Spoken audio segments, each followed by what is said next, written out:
AP వ్యాప్తంగా వైఎస్ఆర్సీపీ నేతలే లక్ష్యంగా కక్ష సాధింపు రాజకీయాలు పెచ్చిమేరుతున్నాయి. ఒకవైపు మద్యం కేసు పేరుతో అక్రమ కేసులు బాగోతం సాగుతూ ఉండగా, మరోవైపు ఏదో ఒక సాకు చూపి వైఎస్ఆర్సీపీ నేతలు రాజకీయంగా దెబ్బతీసేందుకు అన్నమయ్య జిల్లాలో పచ్చమోకలు రాజకీయ కక్ష సాధింపు చర్యలకు బరితెగిస్తున్నాయి. సీఎంతో పాటు మంత్రి రాంప్రసాద్ రెడ్డిపై మాజీ ఎమ్మెల్యే రమేష్ కుమార్ రెడ్డి విమర్శలు చేశారని కేసులు పెట్టి తాజాగా రగడ సృష్టించారు.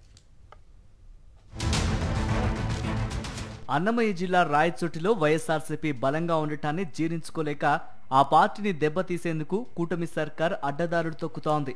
ఈ నేపథ్యంలో రమేష్ కుమార్ రెడ్డి ఇటీవల తన స్థలంలో ఉన్న కంకర, ఇసుక తరలించుకుపోతున్న వ్యక్తులపై పోలీస్ స్టేషన్లో ఫిర్యాదు చేయడంతో పాటు మంత్రి రాంప్రసాద్పై పలు విమర్శలు చేశారు.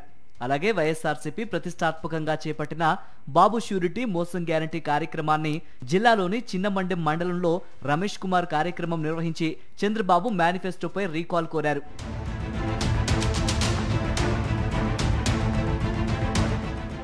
రమేష్ కుమార్ చేసిన రాజకీయ విమర్శలను వ్యక్తిగత విమర్శలుగా భావిస్తూ పచ్చమూట పెద్ద ఎత్తున రగడ సృష్టించింది. ఎప్పటినుంచో రమేష్ కుమార్ ను దెబ్బతీయాలని చూస్తున్న మంత్రి రాంప్రసాద్ ఇదే అదునుగా భావించి రమేష్ కుమార్ పై ఫిర్యాదు చేయాలని ఆదేశించారు. అంతే, పచ్చ బ్యాచ్ ఆదివారం సాయంత్రం భారీగా వాహనాలతో వెళ్లి హంగామా సృష్టించింది.